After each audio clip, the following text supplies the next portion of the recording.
Hey guys, welcome back to my channel already. I'm going to do a video that's a little bit different than usual.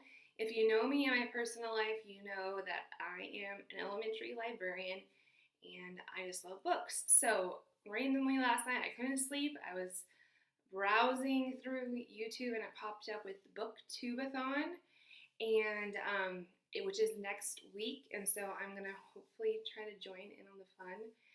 It is 7 days long, so there are 7 reading challenges, and you're supposed to read a book that goes with each one of these challenges for that day, so essentially it's 7 books. So I'm going to do my best to play along for the first time. So I just wanted to share the books that I'm hoping to get through next week. So, and I'd love to hear what you plan on reading too, so leave that down below if you would like to. So the first one is read a book with a person on the cover. I'm going to be reading Brown Girl Dreaming by Jacqueline Woodson. Now, I've tried to read this twice now, but it was on ebook on my phone, and I'm not a big fan of that, so I think that may be why I didn't get through it. But I still need to read it. It's on my one of my other challenges for this year. So I downloaded it from Audible because it's on sale for $3.95, which is not bad at all. And it's in her voice, so I'm really excited about that because I found out that listening to a book that's narrated by the author is a lot of fun, especially if they're comedians. So I'm excited to finally read this. It is the story of basically her life as a young girl growing up, and it is a novel in verse. So it'll be fun listening to her in her style because I have seen her speak in person, and she is just an amazing woman, and her energy is so calm and peaceful. I love it. All right, the next one is read a hyped book. The book that I'm going to read for that challenge is Orphan Island. This was on Twitter months and months and months ahead of time, and everybody was just raving about it. I haven't had the time to get to it yet, but I want to because I think this will probably be a mock Newbery contender at school this year, so I need to read it ahead of time. But basically what it sounds like it is about is, it reminds me of the whole Maze Runner dystopia type situation, but maybe just for younger kids. There's an island and there's 9 kids, and each year a boat comes to bring a younger child in and takes the oldest child away. So it sounds like it follows one girl as she becomes the oldest in the group, preparing the youngest that just arrived, but also trying to come to terms with what it will look like when she leaves the next year. So it sounds really interesting, so I'm excited about this one. The next one is finish a book in one day, and I've grabbed A Long Walk to Water.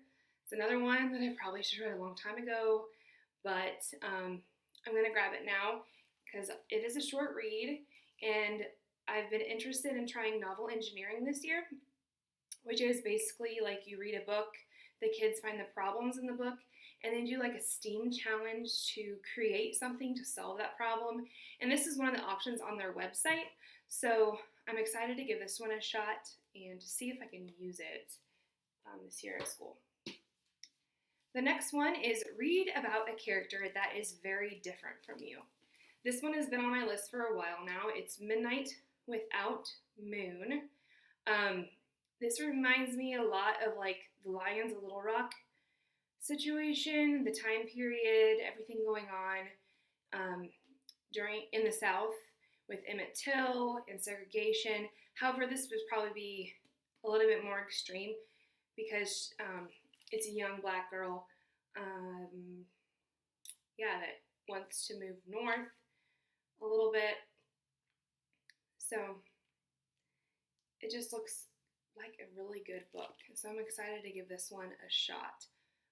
The next one is finish a book completely outdoors. This one was tough because I wanted something that was quick and enjoyable, but like I said, quick, very, very short because I live in Kansas and it's summer.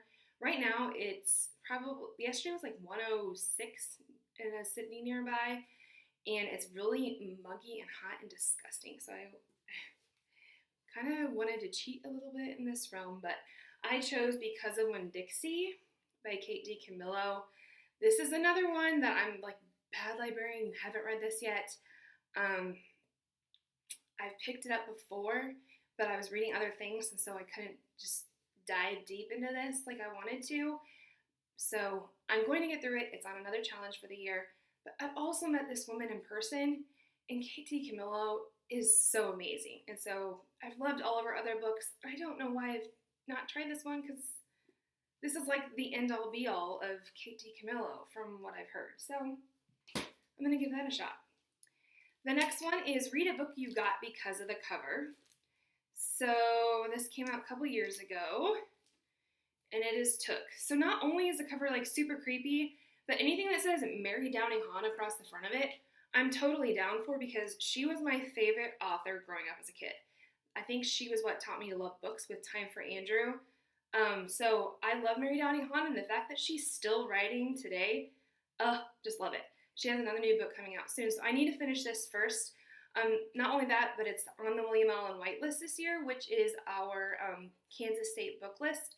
So I need to be able to book talk this with kids, and I'm just excited about getting a chance to dive into this one. And the last one is just read 7 books. So I added a young adult novel to the list. Normally I read more like young adult and adult books, but I'm really trying to get prepared for the school year with William Allen White and Malcolm Newberry. So I've been reading a lot of kids' books this summer. Kind of shift back the other way as the school year progresses. But I have one young adult novel that was requested by 2 of my elementary teacher friends. So I wanted to give it a shot. I believe it's Skeeve, maybe? I don't know. By Neil Shusterman. I loved Unwind, even though it's so controversial. This looks really good. It's about basically death having to hunt people down himself, because it's a world with no hunger, no disease, no war, no misery. I love dystopia books, even though they're kind of freaky, but I've heard great things. It is bigger, so I'm kind of nervous about that. But I'm going to give it a shot anyways. So, those are my 7 books.